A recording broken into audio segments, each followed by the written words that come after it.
Dubai is one of the most multicultural and multi-ethnic cities in the entire world. Mm-hmm. It's also one of the safest cities in the entire world. It's also one of the cleanest cities in the entire world. The crime rate is as close to zero as you're going to get. And this is a city of 3 million people. It's not some tiny place. Yeah. People are just there with their families, they're working and so on. So when I see a lot of American, British, European, and so on commentators, especially more on the conservative right-wing side, a thing I hear a lot is that multiculturalism doesn't work, multiculturalism has failed. And I know what people mean when they say that, but I don't think they've actually quite diagnosed it correctly. I don't think it's the having a lot of people of different cultures, let alone ethnicities, racial groups, or whatever, together in one place that is the problem, which is most people stop there. They're like, "Oop, that's it. It doesn't work." Yeah. Right? I think the problem is the place they're in, not knowing what the boundaries and rules of law, respect, tolerance, human dignity, and so on are and should be. So when I'm in a place like Dubai, you could say Abu Dhabi, you could say Doha, the reason why it works is because the rule of law is very strong. As long as you are not hurting, robbing, stealing, stabbing, shooting, you're not hurting anyone. Yeah. You're not taking anybody's stuff. You're not being disrespectful, shouting and screaming at people in public. I don't know, getting naked in public, doing any of this weird, crazy stuff that for whatever reason in the UK sometimes, certainly in the US, like people kind of just like tolerate and shrug and they're like, oh yeah, well that guy's shoplifting. Okay, whatever, right? Like they don't tolerate that. So there are some very hard lines. And then within that, it's like, cool, you can practice your faith. You can go to church, you can go to mosque, you can go to synagogue. When I was there, I saw like a Jewish guy with like the sit and the kippah and full on everything, just like, walking around the city. And I was like, that's actually really interesting. Next, walking past guys who are wearing thobes and keffiyehs. And then there's another, Russian family there and they've got their like Orthodox crosses. And actually no one bothers anyone. No one has beef with anyone. People just get on. So it's actually very multicultural and even multi-religious, despite the fact it's in an Islamic country, but it just works because people agree on those things. And it seems like what's happening here is you're not having the assimilation and the respect of the local culture, and you're not having the respect and enforcement of like the ground rules. If it's just like, okay, you can come here and you can take stuff and you can harm people and you can talk to people however you want and you can just do whatever you want, then I think that's where it really, really decays. I don't think it's, my family's from Nigeria. Yeah. Right. Like we are clearly different ethnic background, right?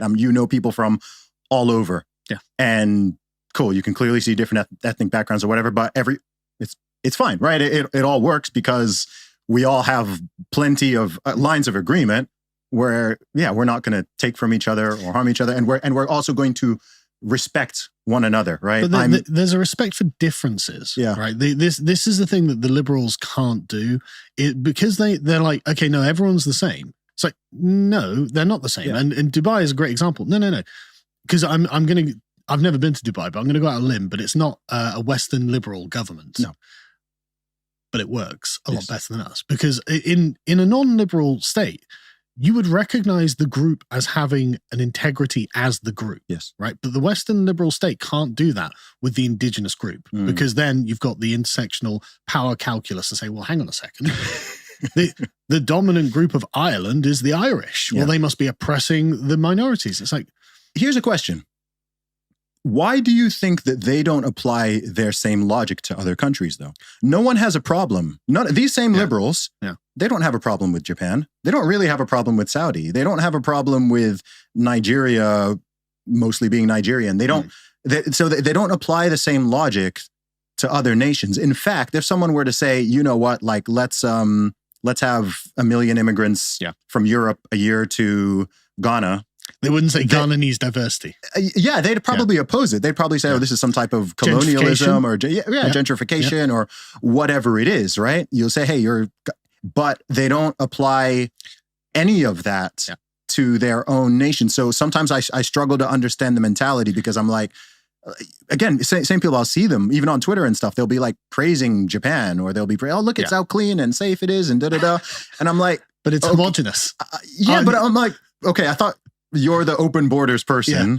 Like even in Japan, as far as I understand, you can be a non-Japanese ethnic person and you can say you're born there, you're raised there, whatever. You can even become a Japanese citizen. But even in their perspective, you're not really Japanese in the truest sense. Even the way when someone says a Japanese person, you think of a Japanese ethnic person, right? When someone says American or British or whatever, right? Or French, it's more, you don't know what that person may look like. But then again, if someone were to say English, you've got I think people recognize, okay, like in English, I know what an English ethnic person is. So I just don't quite get the and look, I'm not expecting sort of logical consistency from these people. No, I think there is a logical consistency. Okay. I have come to the conclusion that I think they think that white people are better than other people. And Tell me more. I think that what it is the fact that the last 300 years of history have been, maybe more, 400 or 500, have been the European colonial and imperial domination of the world. And that's not always been the case, actually. For most of history before about 1450, the Europeans are actually not terribly impressive people, not terribly different to anyone else. And if you were to just examine the average empire throughout human history, the average conqueror would have a kind of olive, maybe slightly darker skin tone, and he'd come from Asia somewhere, because Asia is the heartland of empires. But because of the historical circumstance that we're in, the Europeans happened to be in a place and in a time and at a certain level of technological development with a certain set of ideas that allowed for the industrial development of Europe and the scientific development of Europe above their contemporaries.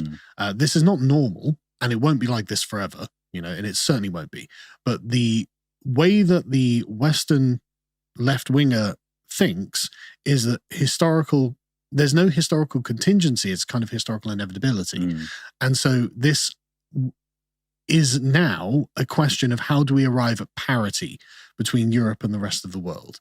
And so all their entire thought process is how can Europe, or I'm going to say white people, but what I mean is European people and European founded nations like America, Canada, Australia.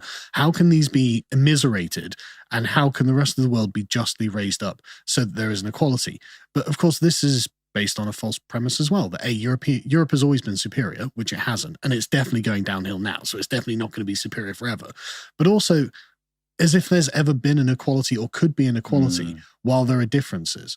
If you want a particular, if you do actually respect African cultures or whatever, then you can't expect them to be the same or equal with any other culture. But then that's never been on the cards, right? It's never been something's ever thought about, because you want to be particular rather than have a universal equality, because that can only be found in homogeneity. Yes. And so this is why you get the kind of McDonald'sification of the entire world under the liberal order. They're like, no, everything has to be equal, and anything that's not equal essentially has to be attacked and brought down into line or raised up artificially.